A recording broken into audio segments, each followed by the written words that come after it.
Welcome to this episode of Wanderlust Solo Women Travel Unscripted. Real women, real stories, real journeys, and no filter. Join Gina, your host, to share the experiences and stories of solo female travellers and advocates from all over the world, with a mission to empower women of all ages, backgrounds, and life stages to embrace solo female travel with confidence and enthusiasm, while being authentic and real, unscripted. Confronting the challenges and apprehensions many women face when considering solo adventures, providing inspiration to break through those barriers. Sharing how life transitions, loss, and trauma can lead to amazing experiences, rediscovery, and life journeys. The good, the bad, and the ugly of authentic and honest travel. So let's throw out the script, get comfy, and jump right into this episode. Join me and our guest, Pauline Hogarth. Pauline is a project manager in the ambulance service, a chair of Staff Disability Network, and deputy chair of the National Ambulance Disability Network. This means that she helps business make continual improvements that deliver outstanding patient care and support staff living with disabilities, long-term health conditions, and NDs to thrive in the workplace. She started travelling in 2022 to visit a friend in America. That's when she caught the travel bug. Since then, she's been to 20 different countries over the years, but really has stepped into something magnificent since travelling solo. There's a big wide world out there and I intend to live my life exploring as much as I can. Quote from Pauline. Let's dive into this episode where we talk about travelling with neurodiversities, disabilities, and practical solutions for solo travel.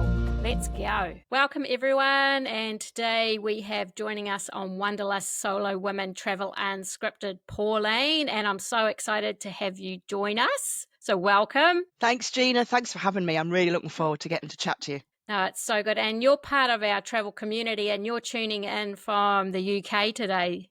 Yes, UK Awesome. today, North East. Awesome. I love chatting to people. We've had so many ladies from all over the world, so it's good to have a UK representative here. Yes, I'm happy to hold it down for the Brits.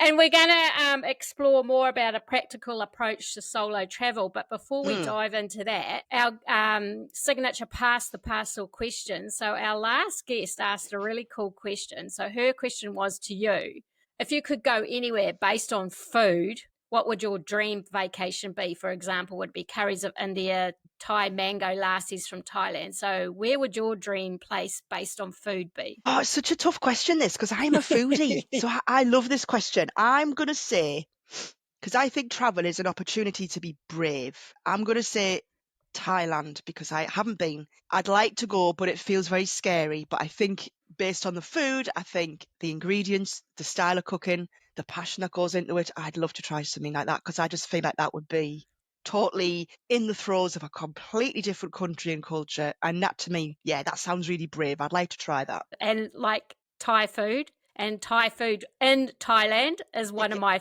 favourite things. Really? Yeah, see. So you've been fresh. And you've tried it all. Yeah, Right. yeah. It's so super fresh. And if you do a cooking class, then you learn about everything that goes into it. That's a great way. Doesn't matter where you're going in the world, do a cooking class, because then it sort of breaks down being scared about the ingredients or what you might be eating, and it sort of gives and especially if you got food allergies and that too. So it's another great way to find out what goes into stuff. So when you go to Thailand, you're going to really enjoy it. Right. Well, I like when you said when I go to Thailand, because now I'm going to go. Now we've had that conversation.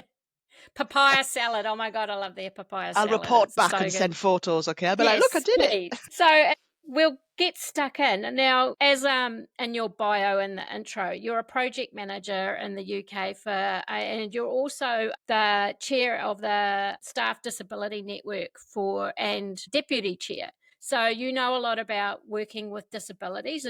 Would that be fair? Yeah, I think so. It's something I've learned as I've gone. So I'm a project manager in the ambulance service, which is a very specific area to project manage. It's healthcare. I'm one of a body of people that then form the National Ambulance Disability Network. So all of our ambulance trusts in the UK have got disability networks, and their network leads meet to form the national body. So yeah, it's given me a lot of experience and a lot of exposure as to how disabilities, health conditions, and neurodiversities can impact people, particularly on the front line when they want to be in an operational role. So yeah, it's given me a lot of good experience. I've learned a lot. Yeah, and so from that, because how does that tie into travel, you wonder?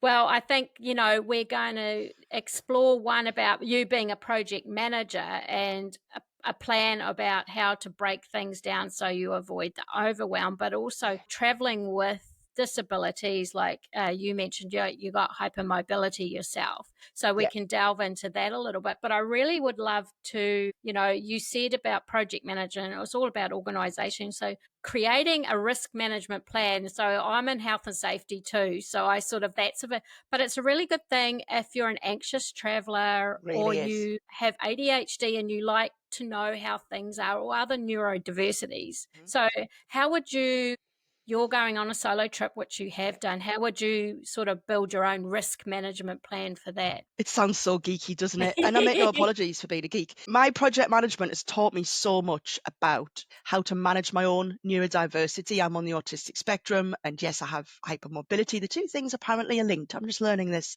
Yes. So I use the tools that we use in project management, and it's really effective. So we use something called a Moscow chart. It's an acronym. So ambulance service love acronym. We love it. You get extra points if it's a TLA, 3-letter abbreviation. Oh, God. I know. So it's called Moscow, and it stands for must, should, could, and won't. So you literally get a pen and a piece of paper, or you do it on your computer if that's what you find easier. And you just sit and think to yourself and think, right, must. What are the absolute drop dead must do for this trip to be considered to be successful? What must I do? What are the absolute big tickets that you couldn't go and not do? Should is kind of similar. So you need to be looking at, well, really, what should I be doing? What sort of things, trying the food, using the transportation system, things that are, yeah, you probably will end up doing. Could is a little bit more, look, I don't need to do it. It won't kill the trip. It's nice to have, not need to have. What could I do? If I had the time, if I had the inclination, if I had the energy, I could do, and then won't. Then it's really important that you tell yourself, I'm not doing that. So when I Yeah. went to Rio, for example, I was not going to go into the favelas. That was an absolute categorical no for me. A lot of people do, not judging, but for me, that wasn't the right thing. So when you've scoped that, you think, oh, okay, I can see a bit more about what my priorities are. It helps you to plan because you can check back with that and go, Yeah. have I met my plan? And that might change as you go on. So the more research you do, you think, oh, I really want to go look around the side streets in Paris. Oh, I've got to do that. So you rearrange it. So it has to be quite fluid, but it just gives you a bit of a brain dump, gives you a starting Yeah. point, helps you to be successful. I think it's a really good, it helps avoid overwhelm too, because Yeah, it's definitely. like, especially if you've got, quite a big, itinerary planned, Mm. breaking it down, trying to fit things in is super hard. Yes, it is. So And this you've is a really got to be great way practical to about it. put a priority list of what Definitely. yeah, Yeah, definitely. It's really important because sometimes you want to go away and you really haven't thought, well, what is it I want to do? And sometimes that you can go down a rabbit hole of planning and organizing, but it's really important that you just take that time to nail your colours to the mast and work out, why is this trip yeah. important for me, particularly as a solo? Because you haven't got anybody else there to check with, you haven't got anybody else there to generate your thinking or to help you take the burden of that planning away. It's all on you. So this is a great start, and I find it's really effective. Yeah. And two, because we can get stuck, like, because we see, social media and everything, we're watching what everybody else is doing. So we think, I have to do this. But you're right that Right. would I do it or should I do it? You don't actually have to do what No. everybody else is doing. Like you said, you had a boundary, Yeah. for something. And I think that's really an important thing to stick to. Like, don't feel pressured to do Yeah. stuff just because everybody else is doing stuff. Yeah, totally. And it's easy to see how you could get, oh, I want to do that because they're doing that. It's easy to see how that could happen. And it happens all the time. But Yeah. you're not them. Your requirements are not their requirements. And if you're traveling, particularly with a disability or a health condition, there's certain things that you can't do. And you just have to be aware of Realistic. that there'll be certain activities that. So at the time when I traveled to Rio, I was really having problems with my knees. They're fine now. I wanted to do the Two Brothers hike. I knew I couldn't do it. So I just accepted it. Yeah. Went up in a helicopter and took a picture instead. There's ways around it, Gina. Yeah. And that's what I have noticed. A lot of people get really worked up because they travel all this way to Yeah. some destination and they really want to do something, and then they find they actually can't, and then they really Mm, are really down on themselves because they feel like they've failed. failed that thing. Yeah, I get that. And you, like you said, you worked around it. You acknowledged, okay, I can't do this. How else can I facilitate having a similar experience? Yeah, and I think it's important when you fixate on something, right, I've got to do this, just ask yourself why, right? Why? And say it in a sentence. Why? And then say why to that sentence. It's a technique called the 5 whys. If you ask yourself why 5 times, you should hopefully get to the root of, oh, that's why. So I did want to go in the favelas, but I felt when I'd been praying about it before I went away, and I felt God saying, no, don't go. Yeah. Okay, fair enough. So when I was over there and I thought, but why did I want to go in? Like, what was the reason? And it was 2 things, because I wanted to get a really good series of photographs of the favelas. Well, actually, I went to the neighbouring village of Santa Teresa and got some fantastic photographs, so I did it a different way. And I really wanted to go on the back of a moped and have an exhilarating ride through the streets. Yeah. Well, I didn't know Rio has got Uber Moto. So when you order your Uber, Gina, I was away. I had my helmet on. I had hold of Manuel as tight as I could, and we went off on our journey. I didn't need to go through the favelas. So if you understand, well, why do I really want to do it? And if it's simply because other people have done it, that's not a reason to do it. Exactly. You've really got to drill into that. And I love that too, because that really delves into purposeful travel. Like, why do we want to do some of these things? Do we actually even want to do them? You know, like there's that pressure because you're going to Paris. I have to go up the Eiffel Tower. Like when I went, I pre-booked, like, because, you know, there's a line. So I pre-booked before I left New Zealand. I had it all booked in. At the end, I was late. I never went up and I didn't actually care. I ended up, you know, having wine with some strange new friends from the hostel at midnight. When the Eiffel Tower lit up, it was a different experience. Yeah. So, and I think that's where, you know, I always say too, travel with no expectations, because I think if you build something up too much, like you need to be, like you said, organized to a certain extent. Absolutely. But plan Bs, Cs, So Ds and Es. Yeah. And you don't know how you're going to feel when you're away, Gina, particularly if, again, we'll come back to if you're traveling with a health condition, you don't know how 3 or 4 days in you're going to feel. There's the cumulative effect of tiredness. If you have a neurodiversity, there's the cumulative effect of overload and overwhelm and what I call taking up your bandwidth. So you have to be aware of how am I 3 or 4 days into a trip. If you've been to New York for 4 days, you've done that much walking. I don't care about walking around this particular park. I'm done. So it's having that self-awareness that actually how you feel like now at the start of your trip when you're full of hopes and dreams and you've got money in your pocket is very different 7 or 10 days in when you're like, look, I don't care, I just want to hop back.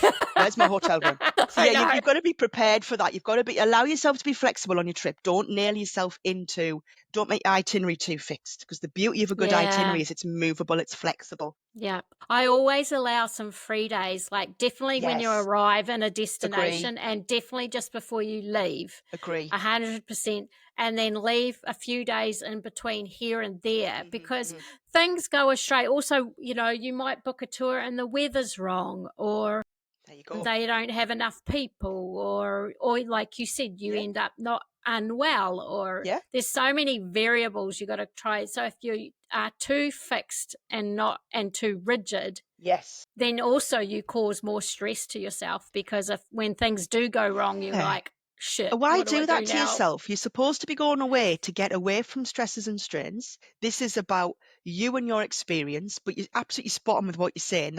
They would be some of my top tips. I never plan an excursion on the day I arrive, and I never plan an excursion on the day I'm leaving, even if I'm leaving quite late at night. And the day before I leave, I have what I call my slush day. It's to slush about. It's to do whatever.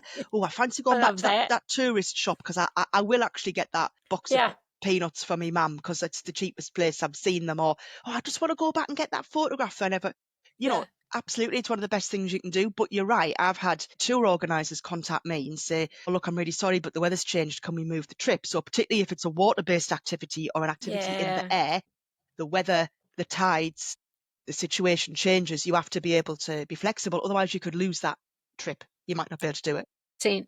And going back to traveling with like your hypomobility, how do you plan around that? How do you plan around that? Yeah, good question. So I've got quite mild hypermobility. I'm not going to be going into the Chinese circus anytime soon. So don't get weird and wonderful ideas that I'm doing backflips down the sidewalk. I'm really not. The thing about hypermobility is you don't realise that you're hurting until it's too late. So you have to be quite preparatory. So what I've learned is, well, first of all, I used to wear a lot of knee supports with metal rods down the side to stop my joints from moving. But I've since discovered Montmorency cherry tablets or juice. It comes in 2 forms. Gina, it's amazing. And it reduces inflammation in the body. And now I take 3 tablets a day. I'm on about 4,500 milligram. I'm a new woman. You'll have I to don't send me have that the same. information for I that. will. I'll send you the Yeah. link. I don't have the same level of pain as what I used to. But before I Wow. discovered this, what it meant is I can't walk for a huge amount of time without needing to sit down. So what you need to do is you need to preempt that and go, right, if I know I've got a condition where my energy or my pain levels are going to increase, you've got to plan in breaks. You've got to be deliberate and intentional about your breaks. And that's okay. We can make it work. So it means stopping for a coffee, just stopping and people watching and just decompressing, which is really important when you have a neurodiversity. To decompress, to just relax, to just not do anything. Don't think, don't process, don't problem solve. Stopping to take photographs. Just stop, take some pictures, just chill. And it's about being deliberate with your planning. So if you think you're going to struggle with an all day trip, just do a morning trip, recover in the afternoon. Or if you're better in the afternoon when your pain meds kick in, do a trip in the afternoon, chill in the morning. Or when I did Copenhagen at Christmas, this is before I got my pain levels under control. And what I learned is I'm really excited when I'm on a trip, Gina. I want to be out. So I'm out at like 6:30. I want to get my coffee. Okay, great. So we'll make it work. So actually, probably after I've been out and I've had my lunch, I'm starting to flag a bit. I give myself permission to go back to the hotel room. I'm just going to lay on the bed. I'm going to watch a Christmas movie. I'm going to have some snacks.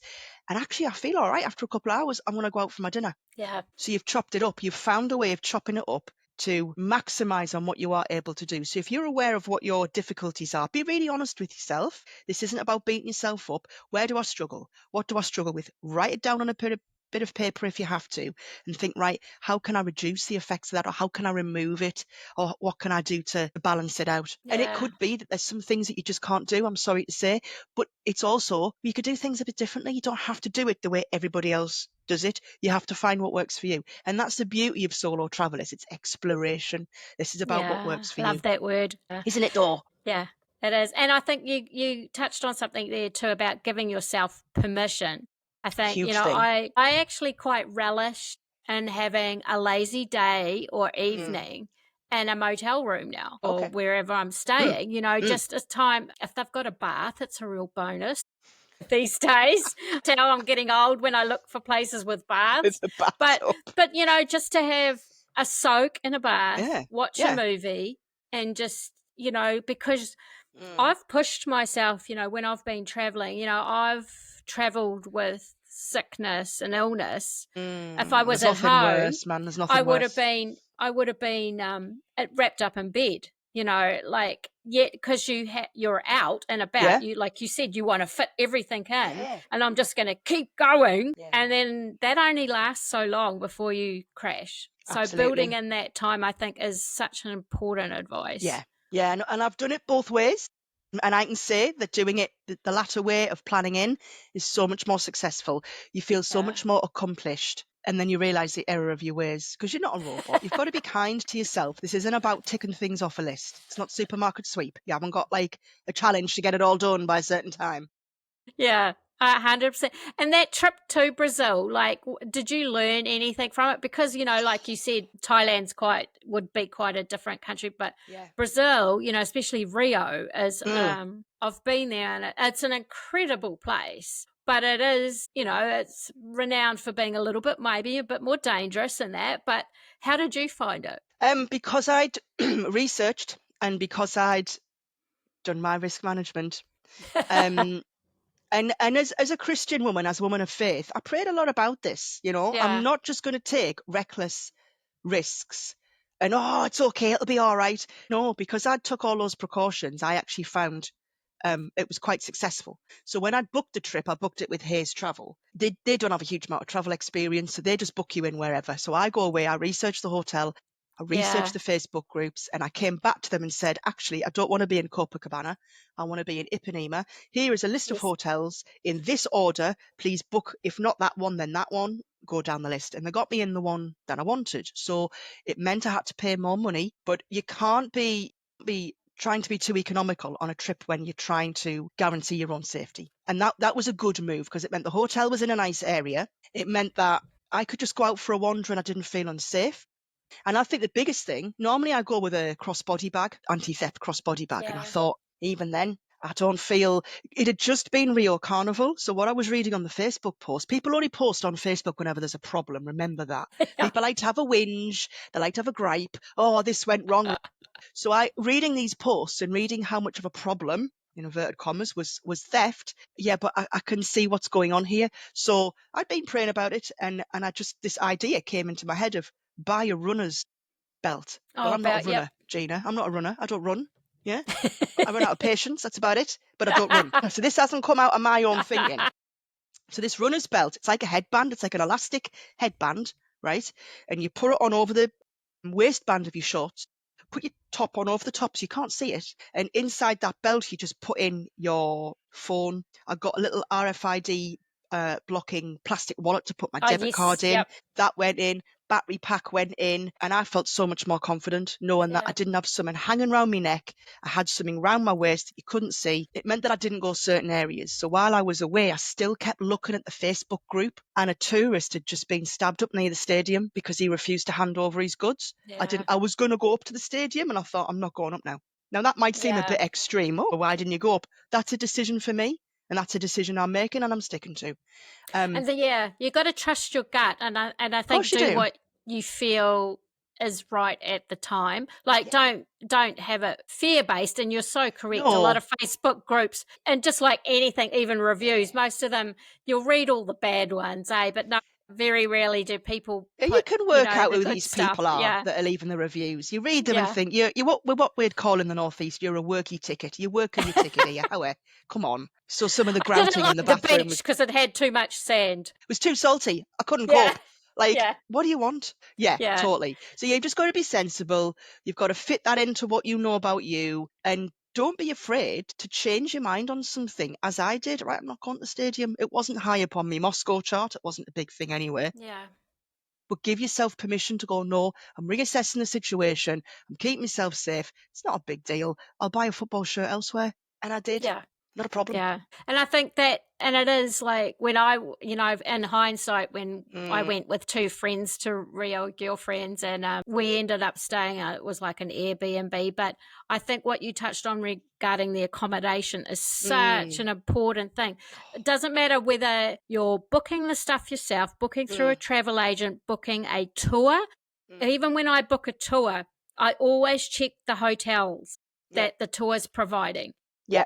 It's one of the first things I do. And don't ever be afraid to ask about those accommodations. And like you said, I think you're better to pay a little bit more and be in a location where you can walk around, because I think you can't, I've seen so many people make mistakes. They see a real cool Airbnb. Oh, I'm going to go stay there. It's amazing.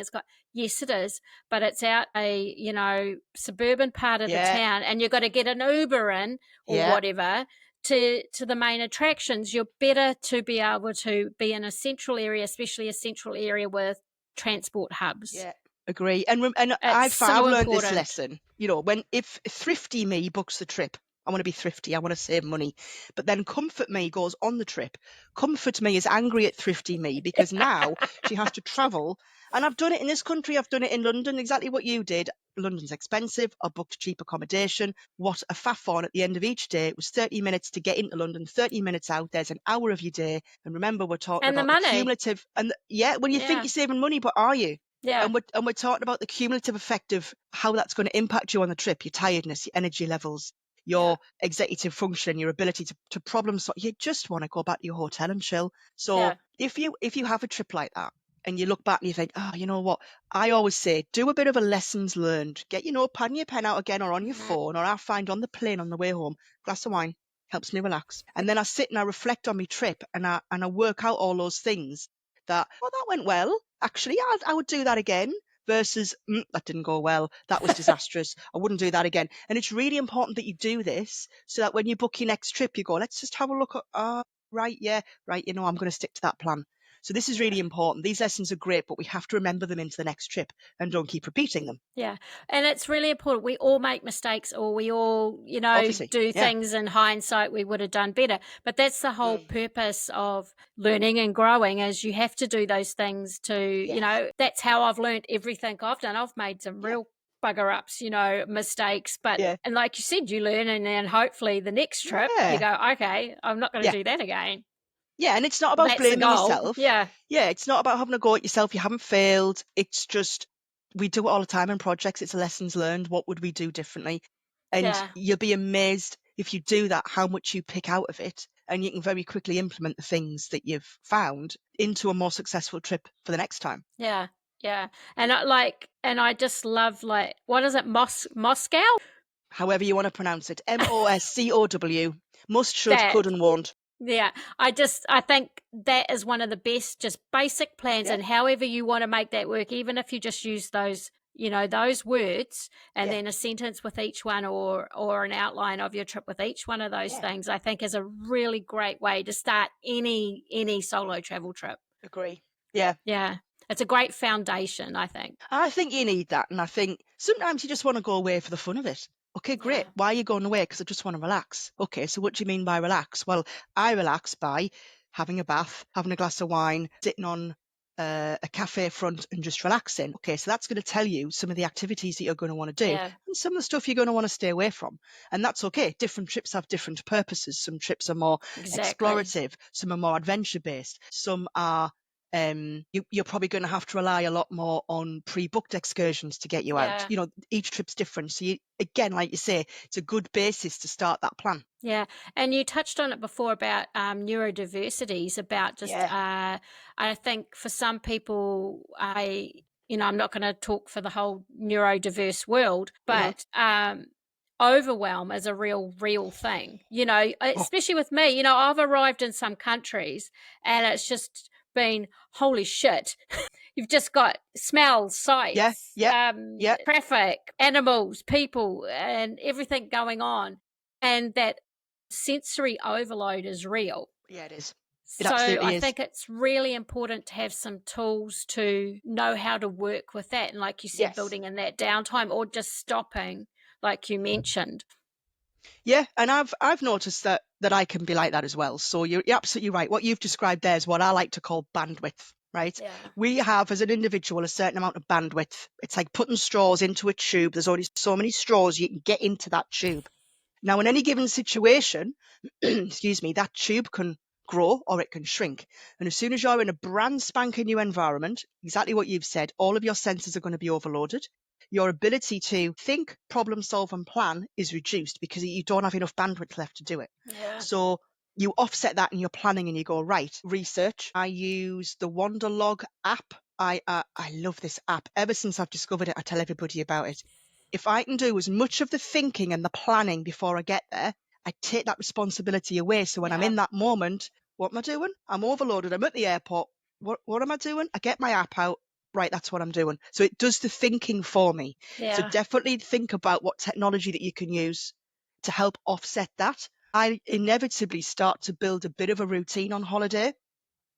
And people go, oh, you're on holiday, you shouldn't need a routine. This works for me. This is what I need. Yeah. And one of the things I've found quite helpful is, if I can, having my breakfast in the same place every day as a starting point, as an anchor, as a, right, what am I doing today? So in Rio, it was perfect. The hotel had a beautiful restaurant. I had my breakfast there every day. And it meant, you know what, I got to know the serving staff, had a little bit chat on. So I felt a little bit like I'd connected, even though I was on my own.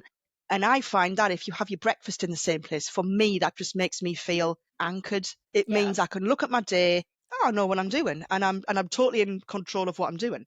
Yeah, degree of scheduling might be helpful. Again, some people go, oh, I don't schedule when I'm on holiday. Some of us might need to. Some of us might just need to know what we're doing. So I know it's geeky, but I use a table on Microsoft Word and I color coordinate that table to go, where's my downtime? Where's my itineraries? Where's my absolutely, I cannot move that. That's like the flight. I can't move the flight. So you need to work in around that. And just visually, if I just look at that, I'm like, right, I can work out if I've planned too much, if I need a bit longer.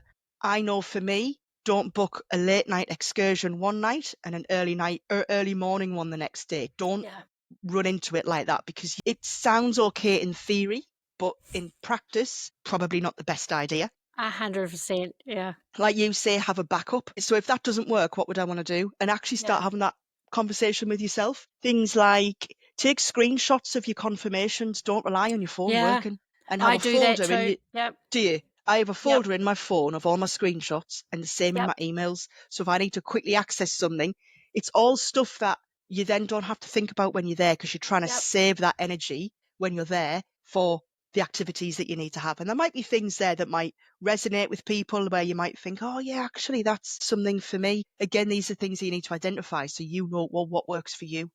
Yeah. And that's the thing, different strokes for different folks. You've got to Totally. do what works for you. I'm very much also a visual person. So Mhm. when I'm planning a trip, I tend to print out, like, you have a calendar. I actually print Yeah. out the calendar page for that month. Yeah. And I'll write on it while I'm planning, because Yeah. like you said, people get mixed up with time zones. That's another thing that Oh, catches yeah. people out so much. And I make sure I know what time zone, I'm arriving in, and like you said, building in those days that you're free. And yeah, I have a folder in my in my gallery that I Yeah. call travel, and anything related to my booking. Yeah. That's screenshots of the accommodation, from whatever I've booked online, and documents, anything. I put it in that folder, so I don't have to scroll through all my Yes. photos. Exactly. God, you see people trying to find a photo of And something, they're there. and they are 10 just minutes later. Yeah. And the same with my emails. Anything related to that trip, I put it in a folder so I can go straight to it. And I find it helpful. If, say, you're going away on a 10-day trip, it might feel really overwhelming. Think of your trip as a process. Chop it up Yeah. so that you don't get that overwhelmed. So the day before I go away anywhere, I'm always nervous, right? And you're allowed to be nervous, because your body's stepping into the unknown.